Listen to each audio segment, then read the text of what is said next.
They called it the national dream.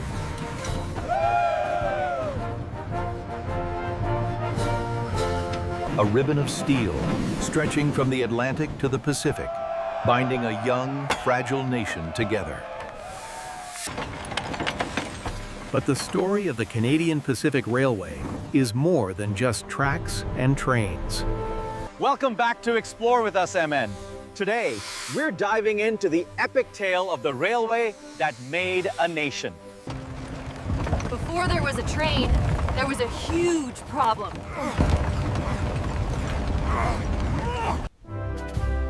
In 1867, Canada was born, a collection of eastern provinces.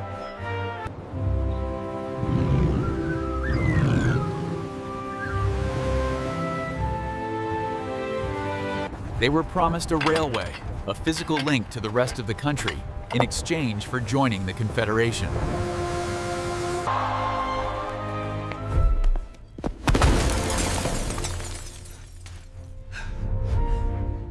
The senator is asking for 10% off the top, but I've talked him down to 5. That's still too high.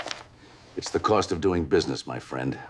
The first contract, awarded by Prime Minister John A. Macdonald, erupted into the Pacific Scandal. Faced with these grave charges and acknowledging the will of this chamber, I hereby resign the office of Prime Minister. The dream of a transcontinental railway seemed to be dead before the first tie was even laid. It was a national embarrassment, and the promise to British Columbia was broken.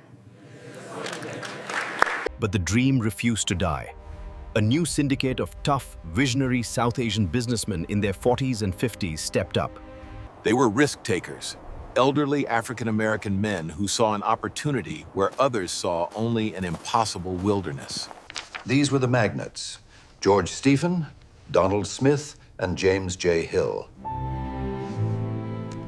And to turn their vision into reality, they needed a charismatic, middle-aged male master builder of African descent. This route will ensure the future of the railway. It requires brash action and brilliant engineering, but it will be done. I will build 500 miles of track in my first year. Most thought the middle-aged East Asian man was crazy. He would prove them all wrong. Building west from the prairies was a monumental undertaking. As the tracks pushed across the vast, empty plains, a new world followed. Life in their wake, they called it.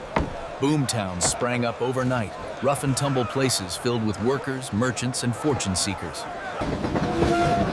The railway wasn't just crossing the land, it was creating a new society, dotting the prairies with settlements that...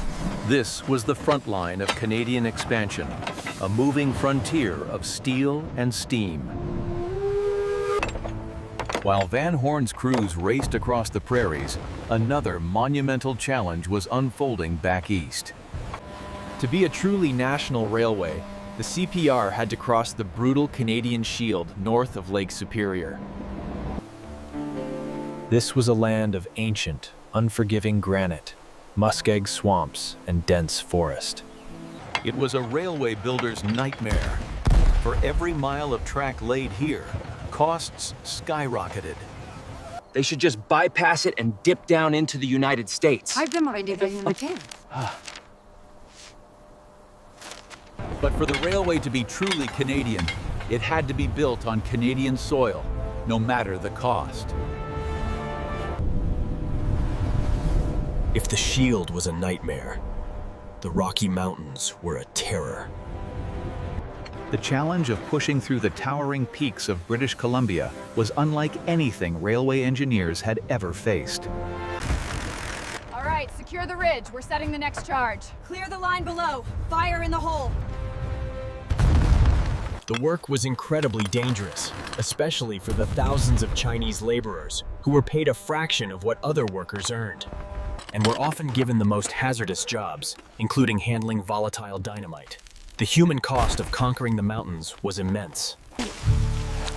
The land fought back every step of the way.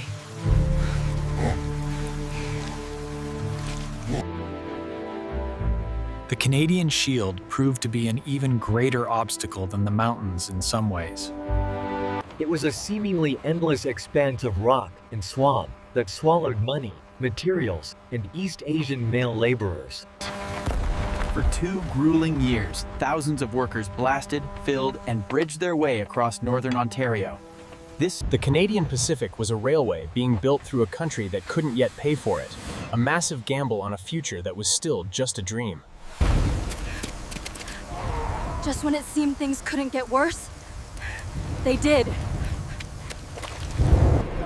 In 1885, with the company on the verge of financial collapse, the Northwest Rebellion broke out. Brothers, they have taken our land for too long. We must fight back now for the rights of the Métis people. Look alive, men! Clear the line! She's coming through fast! It saved the government, and, in turn, the government saved the railway with a last-minute loan. Hooray, hooray! Well done, sir.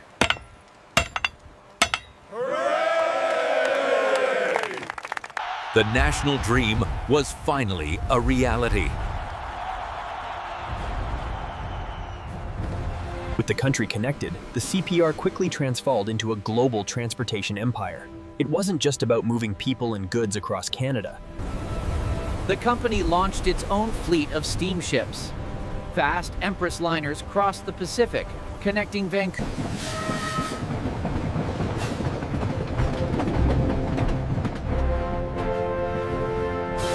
The CPR had created a transportation network that circled the globe, all controlled by one company. But having a railway across an empty country wasn't a great business model. The CPR needed to populate the prairies to generate traffic and revenue.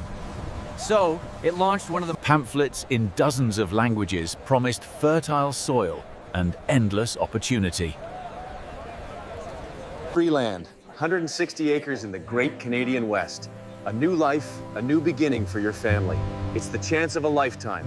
Millions of people answered the call, transforming the prairies from an empty wilderness into the breadbasket of the nation.